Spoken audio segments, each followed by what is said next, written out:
बिस्मिल्लाहिर्रहमानिर्रहीम। अस्सलाम वालेकुम स्टूडेंट्स। आज का हमारा जो टॉपिक है वो है यूटिलिटी थ्योरीज़, जिसमें हम दो यूटिलिटी थ्योरीज डिस्कस करेंगे, जिसमें एक है law of diminishing marginal utility और दूसरा है law of equi marginal utility. तो सबसे पहले हम मार्जिनल का कंसेप्ट देखते हैं। The terms marginal refers to effect of small change in consumption, कि कंजप्शन में जो स्मॉल चेंज आएगा, टोटल में जो स्मॉल चेंज आएगा, उसको हम मार्जिनल का नाम देते हैं। आगे नेक्स्ट यूटिलिटी की डेफिनेशन है the consumption of various units of commodity, कि जब भी हम कोई कमोडिटी, कोई गुड्स या सर्विसेज यूज़ करते हैं, जो उससे हमें जो सेटिस्फेक्शन मिलती है, उसको कंज्यूम करने से जो हमें सेटिस्फेक्शन मिलती है, हम उसको यूटिलिटी का नाम दे रहे हैं। यानी कि किसी भी प्रोडक्ट की, किसी भी जो गुड्स हैं, सर्विसेज हैं, उनकी वो प्रॉपर्टीज़ जिनसे कोई नीड पूरी हो रही है, जिनसे कोई हमें सेटिस्फेक्शन मिल रही है, हम उसको यूटिलिटी का नाम दे रहे हैं। तो टोटल नेक्स्ट है टोटल यूटिलिटी। टोटल यूटिलिटी में क्या है, जो हम जितनी भी कमोडिटीज़ यूज़ करते हैं, जितनी भी प्रोडक्ट्स यूज़ करते हैं, उनसे जो हमें यूटिलिटी मिलती है, उसको हम अगर ऐड कर लें, उनका सम कर लें, टोटल सेटिस्फेक्शन का सम कर लें, तो हम उसको टोटल यूटिलिटी का नाम देते हैं। तो नेक्स्ट है हमारे पास मेजरमेंट देखेंगे हम इसकी, जो इनिशियल यूटिलिटी की, टोटल यूटिलिटी और मार्जिनल यूटिलिटी को हम कैसे मेजर करते हैं। इसके अलावा हम ज़ीरो यूटिलिटी को भी देखते हैं और नेगेटिव यूटिलिटी को भी हम मेजर करते हैं। आपके पास एक रिलेशनशिप आया हुआ है, शो हो रहा है इसमें टोटल यूटिलिटी का और मार्जिनल यूटिलिटी।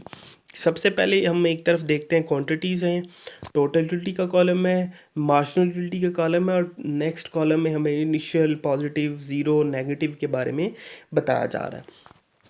तो सबसे पहले एक बता दूं कि हम जैसे जैसे क्वांटिटी यूज़ करते जाते हैं तो यूटिलिटी कम होती जाती है। जैसे हम पानी का गिलास पिया तो उसकी दूसरा गिलास पिए तो दूसरे गिलास के ऊपर उसकी यूटिलिटी हमें कम लगेगी, क्योंकि जैसे हम पहले पानी का गिलास पिया तो हमारी प्यास बुझी है, लेकिन दूसरे पानी के गिलास से हमारी कम प्यास बुझेगी। तो इसको हम अगर तीसरा यूज़ करेंगे तो इस तीसरे के ऊपर मज़ीद कम प्यास बुझेगी। तो ये है कि सेटिस्फेक्शन जितनी कम हम यूज़ करते जाते हैं प्रोडक्ट्स, उतनी ही पहले से कम होती जाती है। लेकिन कुछ एक्सेप्शनल केस हैं, उनको हम लिमिटेशंस का नाम देते हैं, तो या हम उनको अज्यूम कर लेते हैं। ठीक है, वो हम बाद में डिस्कस करते हैं। सबसे पहले हमारे पास कॉलम में फर्स्ट क्वांटिटी हमने यूज़ की, तो टोटल यूटिलिटी जो है वो 10 है। अगर मार्जिनल को देखा जाए तो वो भी 10 है। तो इस वाले को हम क्या कहते हैं, इनिशियल यानी स्टार्टिंग यूटिलिटी का नाम देते हैं। सेकंड अगर क्वांटिटी हम यूज़ करते हैं तो टोटल पहले 10 थी, 10 से 18 पे आ गया, यानी कि चेंज आ गया है। कितना चेंज आया है, 8 का चेंज आया है। जैसे नेक्स्ट मार्जिनल यूटिलिटी वाले कॉलम में आप देखेंगे भी कि 18 से वो 10 होगी, 18 माइनस 10 हो गया, तो वो टोटल कितनी है, 8 है। यानी 10 से 8 हो गई है, वो पहले से मार्जिनल कम हो गई है। ये टोटल में कितना चेंज आया 10 से 18 का, तो वो क्या है, 8। 8 को हम क्या बोलेंगे, जो मार्जिनल यूटिलिटी है सेकंड के लिए, सेकंड क्वांटिटी के लिए। थर्ड क्वांटिटी यूज़ करेंगे तो वो 18 से जो टोटल है वो 24 हो गया है, तो 18 से 24 का 6 का चेंज है। तो जो 6 है, 24 माइनस 18 करेंगे तो 6 आएगा। तो ये हमारे पास मार्जिनल यूटिलिटी है। फोर्थ में 24 से, यानी थर्ड में 24 थी, और फोर्थ अगर क्वांटिटी हम यूज़ करेंगे तो वो 28 हो गई है। तो टोटल में जो चेंज आया है वो कितने का है, 4 का है। तो जो चेंज है 4, ये क्या है, हमारी मार्जिनल यूटिलिटी है। उस कॉलम में बताया गया है 28 से -24 हो गई है। अगर फिफ्थ जो है हम क्वांटिटी यूज़ करते हैं तो फिफ्थ में क्या है, 28 से 30 पे आ गई है, यानी 2 का मज़ीद चेंज आया है, और वो पॉजिटिव चेंज है। यानी कि 30 माइनस 28 करेंगे तो 2 आ जाएगा हमारे पास। ये 2 क्या है, नेक्स्ट जो है वो फिफ्थ के क्वांटिटी के लिए मार्जिनल यूटिलिटी है। इसके अलावा हम अगर सिक्स्थ क्वांटिटी यूज़ कर रहे हैं तो जैसे मैंने पहले भी बताया कि जितना हम उसको यूटिलाइज करते जाएंगे, हमारे पास जो यूटिलिटी है वो कम होती जाएगी। तो यहाँ पे कोई चेंज नहीं आया, यानी ये एक लेवल ऑफ सेटिस्फेक्शन है, जहाँ पे आप उस चीज़ को यूटिलाइज भी करेंगे तो हमारी यूटिलिटी सेम रहेगी, कोई चेंज नहीं आ रहा। तो जब ये फिफ्थ से सिक्स क्वांटिटी यूज़ करने पे टोटल में कोई चेंज नहीं आया, तो यहाँ पे मार्जिनल में भी कोई चेंज नहीं है। तो मार्जिनल क्या है, ज़ीरो। पहले टू थी, अब क्या हो गया हुआ है, ज़ीरो हो गया हुआ है। तो नेक्स्ट सेवन्थ अगर क्वांटिटी यूज़ किया तो टोटल पहले से कम हो गया, यानी कि जैसे ही हमने सेवन्थ क्वांटिटी यूज़ की तो यूटिलिटी हमारी पहले से कम हो गई। इसको हम अगर मार्जिनल वाले कॉलम देखें तो -2 में आ रही है, यानी 28 -30 है, तो -2 हमारी यूटिलिटी होगी है। इसी तरह अगर हम 10 से लेके मार्जिनल यूटिलिटी को 2 तक मैयर करें तो 10 हमारी इनिशियल होगी, तो 10 से 2 तक ये पॉजिटिव है, तो हम इसको क्या करेंगे, पॉजिटिव यूटिलिटी बोलेंगे। और अगर हम देखें ज़ीरो, जहाँ पे मार्जिनलिटी शो हो रही है, यानी टोटल में कोई चेंज नहीं आया, तो मार्जिनल हमारी ज़ीरो हो गया है। तो ज़ीरो के ऊपर हम क्या कहेंगे, ये हमारी क्या है, ज़ीरो यूटिलिटी है। उसके बाद सेवन्थ क्वांटिटी यूज़ किया तो ये नेगेटिव शो हो रही है। ठीक है, इसको हम देखते हैं। नेक्स्ट मार्जिनलिटी की डेफिनेशन एक प्रॉपर लिखी हुई है। ठीक है, कि हम जो भी टोटल में जो चेंज लेके आ रहे हैं, टोटल से जो हम गेन कर रहे हैं या लॉस कर रहे हैं, इसको हम क्या कह रहे हैं, मार्जिनल यूटिलिटी का नाम दे रहे हैं। इसकी अगर डेफिनेशन देखी जाए, जो लॉ ऑफ डिमिनिशिंग मार्जिनलिटी की है, तो the law of diminishing marginality states that as a consumer consume more and more units, कि एक कंज्यूमर जब ज़्यादा से ज़्यादा जो है वो प्रोडक्ट्स यूज़ करता जाता है, कंज्यूम करता जाता है स्पेसिफिक कमोडिटी, एक स्पेसिफिक कमोडिटी की utility from the successive units goes on diminishing, कि जो भी हमारी जो यूटिलिटी है वो क्या होती जाएगी, डिमिनिश होती जाएगी, यानी पहले से कम होती जाएगी। तो इसकी कुछ अजम्पशंस हैं। तो अजम्पशंस में हम देखते हैं various units of goods are homogeneous. जितनी भी हम प्रोडक्ट्स यूज़ कर रहे हैं, फॉर एग्जांपल 1 2 3 4 5, जितनी भी क्वांटिटी यूज़ करेंगे, इसमें जो हमारी यूनिट्स हैं वो सेम होनी चाहिए, यानी एक जैसी प्रोडक्ट्स होनी। There is no time gap between consumption of the different units, कि जब हम एक से ज़्यादा क्वांटिटीज़ यूज़ कर रहे हैं तो हमने उनको कॉन्टीन्यूसली यूज़ करना है। ये नहीं कि एक हमने गिलास पानी का आज पिया है, दूसरा कल पिया है, या दूसरा शाम को पी लिया है, अगला फिर सुबह, नहीं, ऐसे नहीं हमने करना। हमने कॉन्टीन्यूसली यूज़ करना है, यानी ये एक पानी का गिलास अभी पिया है, फिर साथ ही दूसरा, फिर साथ ही तीसरा। हम तो इसको हम क्या कहते हैं, गैप नहीं होना चाहिए, टाइम गैप नहीं बीच में होना चाहिए। उसके अलावा टेस्ट जो है वो कंज्यूमर का चेंज नहीं होना चाहिए। ठीक है, प्रेफरेंसेस चेंज नहीं होनी चाहिए, एंड उसके अलावा फैशन रिमेन अनचेंज, और फैशन में भी कोई चेंज नहीं आना चाहिए। ये नहीं है कि कंज्यूमर का टेस्ट चेंज हो गया है, पहले वो पानी का गिलास पी के हमारी यूटिलिटी पहले पानी के गिलास पी के बताइए, दूसरा वो किसी जो है वो कहता है पेप्सी का ग्लास मैंने पीना, उससे यूटिलिटी बतानी है। तो नहीं, ऐसे नहीं हो सकता।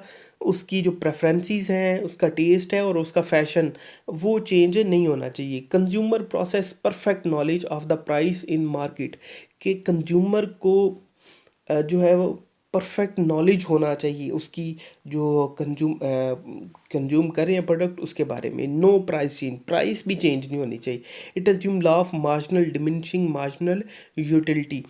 तो utility of different commodities are independent of each other, कि डिफरेंट जो हम कमोडिटी यूज़ करते हैं ये एक दूसरे के ऊपर डिपेंड करती हैं। तो ये हमारी क्या है, अजम्पशंस हैं जिनको हमने कांस्टेंट किया हुआ है। जब हम डेफिनेशन पढ़ते हैं तो अदर थिंग्स रिमेन्स कांस्टेंट इसमें लिखते हैं, अदर थिंग्स यही हैं जो इसकी अजम्पशन बताई गई है। अगर इनमें से कोई भी एक भी अजम्पशन पूरी नहीं होती तो हमारा जो लॉ ऑफ डिमिनिशिंग मार्जिनलिटी है ये पूरा नहीं हो सकता। तो सबसे पहले हम देखते हैं लॉ बेस्ड अपॉन 3 फैक्ट्स। एक, फर्स्टली ही wants a man are unlimited but single want can be satisfied.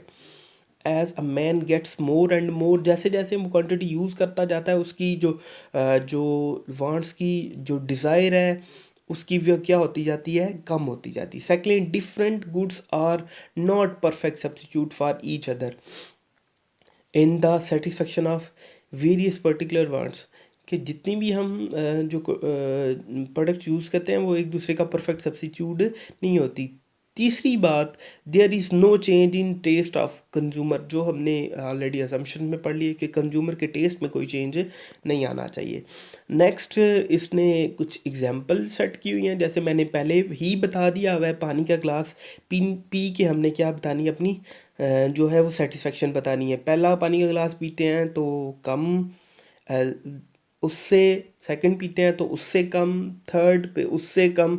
तो यानी कि जितना हम उसको यूटिलाइज करते जाते हैं एक लेवल तक, जो हमारी जो टोटल यूटिलिटी है वो मैक्सिमम हो जाती है, और जो मार्जिनल यूटिलिटी है वो डिक्रीज़ होती है। जब जो टोटल मैक्सिमम हो जाती है तो मार्जिनल हमारी ज़ीरो यूटिलिटी हो जाती है, वो हम डायग्राम में आगे देखते हैं। और जब ये टोटल मार्जिनल जो टोटल यूटिलिटी है कम होती है तो मार्जिनल यूटिलिटी नेगेटिव में चली जाती है।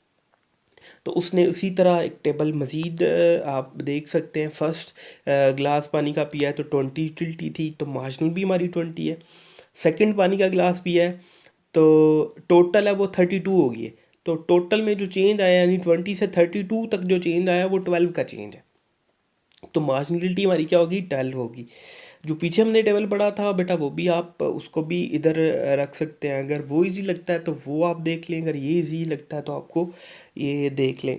वो पहले वाला इसलिए बताया गया था कि वहाँ पे हमें इनिशियल मार्जिनल जो है वो ज़ीरो यूटिलिटी हमने देखनी है, नेगेटिव यूटिलिटी देखनी है।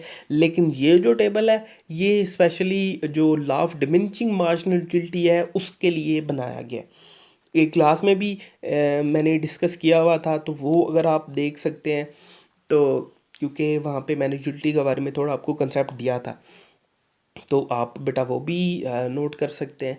तो यहाँ पे थर्ड ग्लास पानी का पिया है तो थर्ड ग्लास में क्या है कि टोटलिटी 32 से 40 हो गई है, यानी 8 का चेंज आया।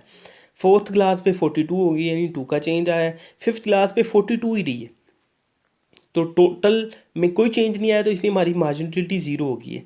इसी तरह 6 ग्लास पानी का पिया तो पहले से कम हो गया यानी नेगेटिव में चली गई है। तो इसको हम अगर देखा जाए तो ये जो एक्सप्लेनेशन लिखी हुई है बेटा ये बिल्कुल उसी जो टेबल हमने पढ़ा है उसी के बारे में, जो ऑलरेडी मैंने बता दिया। और इसके बाद अगर देखें तो हम ये ग्राफ हमारे पास है, तो ग्राफ में हम क्या देख रहे हैं, सबसे पहले एक वाई एक्सिस है, वाई एक्सिस पे हमने जो है वो मार्जिनल यूटिलिटी रखी हुई है।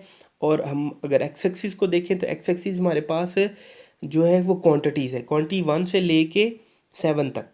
ये जहाँ पे ज़ीरो या ओ आपको नज़र आ रहा है ये ओरिजिन का बता रहा है। यहाँ पे जो अगर मार्जिनलिटी को देखा जाए तो वो भी ज़ीरो, और क्वांटिटीज़ को देखा जाए तो वो भी ज़ीरो। तो फर्स्ट क्वांटिटी को यूज़ की तो जो इनिशियल यूटिलिटी हमारी वो 20 है। सेकंड क्वांटिटी यूज़ की तो अगर आप वाई एक्सिस से देखें तो 12 क्वांटिटी 12 हमारे पास मार्जिन यूटिलिटी है और सेकंड क्वांटिटी है। इसी तरह 8 पे देखें तो 8 थर्ड क्वांटिटी यूज़ की तो 8 हमारे पास यूटिलिटी आई है, मार्जिन यूटिलिटी। और अगर फोर्थ क्वांटिटी हम देखें तो 2 उधर है। और अगर हम फिफ्थ क्वांटिटी यूज़ करते हैं तो वहाँ पे ज़ीरो है। तो पहले पे डिमिनिश हो रही है, कम हो रही है, यानी कि एम से लेके जे जो ज़ीरो है यहाँ तक ये क्या हो रही है, डिमिनिश हो रही है। इसलिए हमें इस मार्जिनलिटी को डिमिनिशिंग कहते हैं, इसीलिए इसका नाम क्या है, law of diminishing marginal utility है। ठीक है, और उसके सिक्स क्वांटिटी पे ये पहले से क्या हो गई है, कम हो गई हुई है। ठीक है, नेक्स्ट इसने फिगर को ही जो हमने डायग्राम बनाई है उसको ही डिस्कस किया हुआ है, जो मैंने ऑलरेडी आपको फिगर के ऊपर बता दिया हुआ है। ठीक है, इसकी कुछ लिमिटेशंस हैं। ठीक है, जिनको हम कहते हैं कि जिनके ऊपर जो लॉ ऑफ डिमिनिशिंग मार्जिनल जो है वो यूटिलिटी है वो अप्लाई नहीं होता। ठीक है, जैसे लाइक मनी, पैसे जितने लोगों के पास आते जाएं वो लोग क्या करते जाते हैं, उनको जो है वो कम नहीं होती उनकी मार्जिनलिटी इस दफ़ा। और इसी तरह जो ये कह सकते हैं कि एडिक्शन होती है डिफरेंट लोगों को, डिफरेंट जैसे सिगरेट की या इस तरह के जो प्रोडक्ट्स होती हैं, तो उनके ऊपर भी आप देखें तो वो जितनी उनको वो मिलती जाएंगी तो वो क्या करते जाएंगे, उसको यूटिलाइज करते जाएंगे। इसी तरह जो कीमती अशिया होती हैं, रेयर गुड्स होती हैं या प्रीशियस गुड्स होती हैं, उनके ऊपर भी जो है वो यूटिलिटी उनकी काम नहीं होती। तो ये एक्सेप्शनल केसेस होते हैं जिनके ऊपर लॉ जो वो अप्लाई नहीं होता। तो इंशाल्लाह ताला हम नेक्स्ट जो लेक्चर है उसमें डिस्कस करेंगे law of equi marginal utility को, और देखेंगे कि उसमें क्या क्या हमने डिस्कस करना है। ठीक है, तो इसको बेटा एक दफ़ा ध्यान से सुनिएगा।